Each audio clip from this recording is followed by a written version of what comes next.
Terima kasih Tuan Speaker kerana memberi saya peluang untuk membahaskan DR 2014, suatu akta untuk meminda akta Lembaga Hasil Dalam Negeri Malaysia 1995. Terlebih dahulu saya ingin mengucapkan tahniah kepada Menteri kerana telah peka kepada suara rakyat dan juga suara pihak pembangkang dan telah membuat keputusan untuk menarik balik dan membatalkan kesemua fasal yang berkaitan dengan panel pelaburan. Harapan saya ialah bahawa Menteri akan, bukan sahaja Menteri Kewangan tetapi semua Menteri akan terus peka kepada kehendak dan juga suara rakyat dan terutamanya di sebelah pembangkang kerana kami mewakili 52% daripada pengundi. Sebenarnya saya nak mengambil peluang ni untuk membuat sedikit penjelasan dan juga mendapatkan penjelasan daripada Menteri oleh kerana tadi saya rasa kawan saya dari Lenggong dan juga Tasik Lugo telah membangkitkan beberapa perkara yang mungkin tak begitu betul. Tadi sahabat saya dari Lenggong kata bahawa sebenarnya jikalau panel pelaburan ini ditubuhkan, ia mesti akan dianggotai oleh pakar-pakar, wakil daripada pejabat peguam negara, wakil daripada pembendaharahan dan sebagainya. Dan saya nak maklumkan kepada Yang Berhormat Lenggong bahawa sekarang sedia ada keanggotaan LHDN yang sedia ada sedang dipengerusi oleh Ketua Setiausaha Perbendaharaan dan juga termasuk peguam negara ataupun wakilnya. Jadi sebab kenapa pihak pembangkang membantah penubuhan panel pelaburan ini bukan kerana oleh anggota pelaburan panel ni, tetapi apa yang lebih penting ialah instrumen kewangan yang diluluskan sebagai pelaburan di bawah panel pelaburan ini. Saya nak rujuk Tuan Speaker kepada perkara yang telah sekarang telah dibatalkan, tetapi jikalau fasa 6 ni, Section 28 2F 1F ni diluluskan, ia bermaksud bahawa apa bentuk pelaburan lain dengan kelulusan menteri pun boleh dijadikan sebagai salah sebuah instrumen kewangan yang boleh dilaburkan oleh panel pelaburan ini. Ini adalah sesuatu yang adalah sesuatu yang baru dan saya rasa memberi banyak kuasa kepada menteri untuk misalnya memberi dana dan memberi pelaburan ini ke mana-mana pihak yang mungkin tidak ada track record yang baik. Saya rasa ia adalah wajar bahawa section ini telah dibatalkan dan saya rasa ini adalah sesuatu yang patut disokong oleh semua orang termasuk di pihak pembangkang.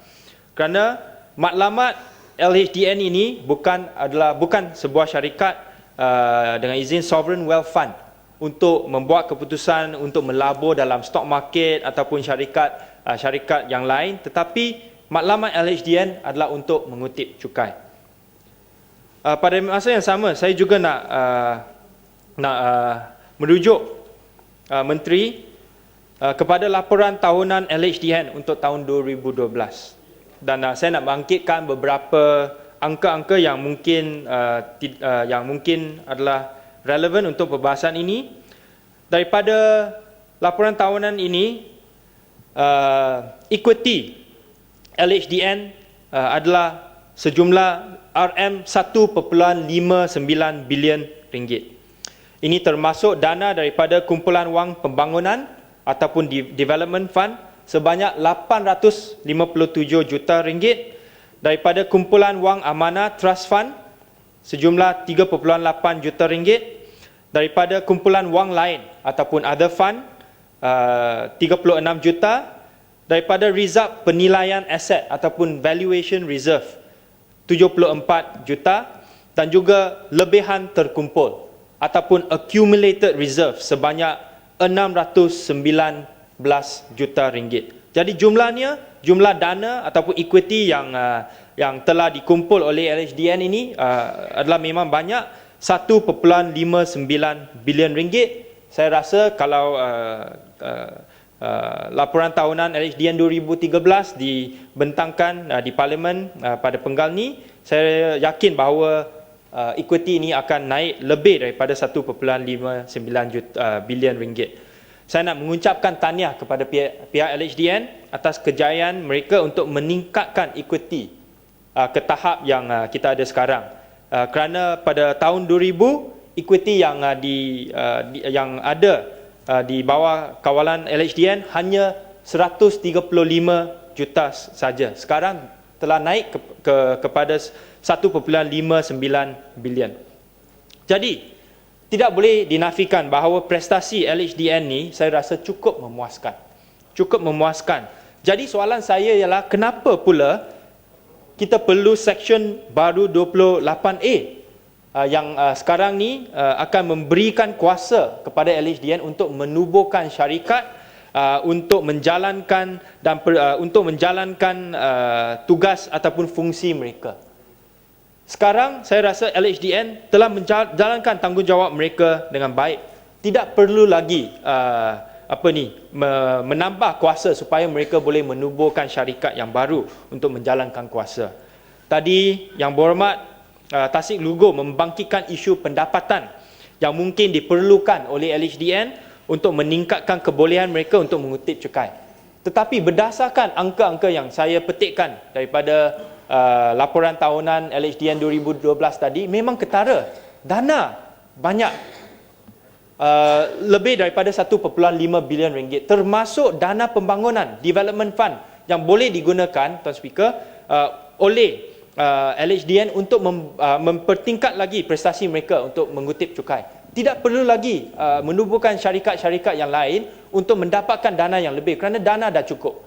Setiap tahun accumulated reserves sejak 2008 telah meningkat setiap tahun, beberapa juta setiap tahun sejak tahun 2008. Dan saya juga nak memberi sedikit maklumat kepada Yang Berhormat Lenggong yang tiada dalam Dewan Yang Mulia ini.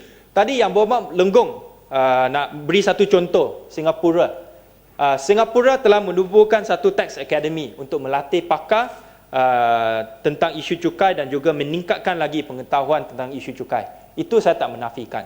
Dan itu diberikan sebagai satu contoh di mana seksyen 28A ini memang diperlu oleh LHDN untuk menubuhkan mungkin satu latihan ataupun akademi latihan untuk percukaian. Tapi saya nak memberitahu kepada Yang Berhormat Lenggong, sebenarnya satu akademi percukaian telah ditubuhkan di Malaysia.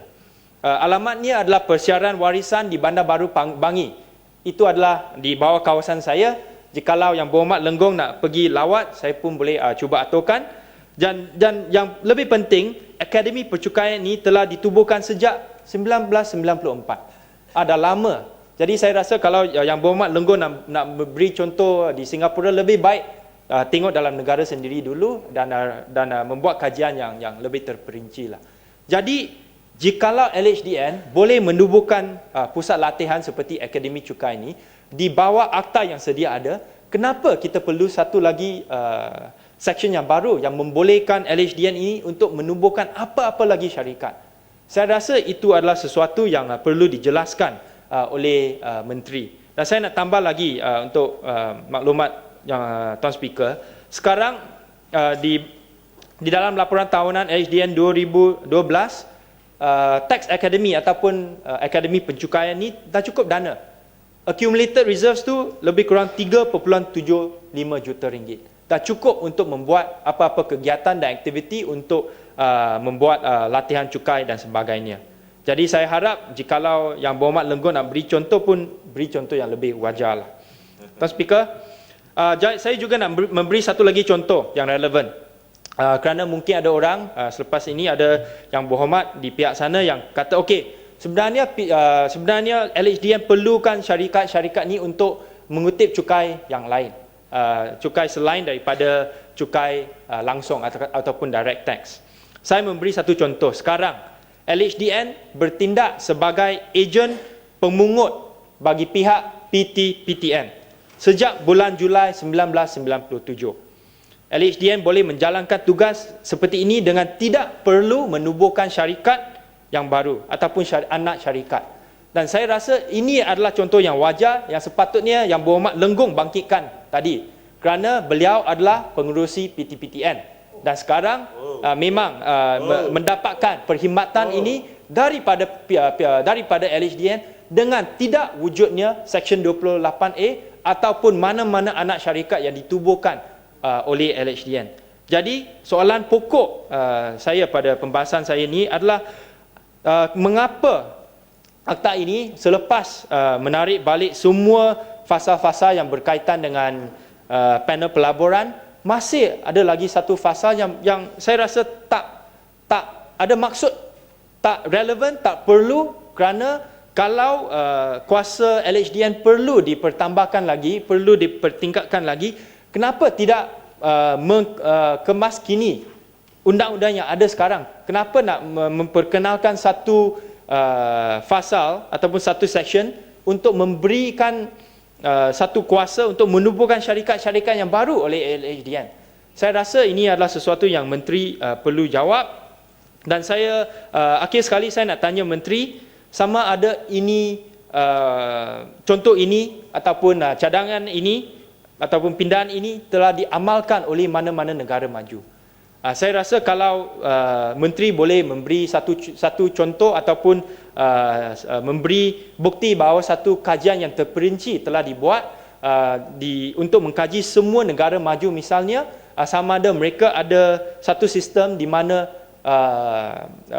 pihak yang bertanggungjawab untuk mengutip cukai diberi kuasa untuk menubuhkan anak-anak syarikat dan syarikat-syarikat yang lain untuk menjalankan tugas mereka, dan apakah tanggungjawab ataupun dana yang diberikan kepada anak-anak syarikat ini. Pendapat saya, Tuan Speaker, ialah pindahan ini tidak mengikut best practices di seluruh dunia, dan sebenarnya Seksyen baru 28A ini tidak diperlukan dan patut dibatalkan seperti Fasal 3, 5, 6 dan 8. Terima kasih, Speaker.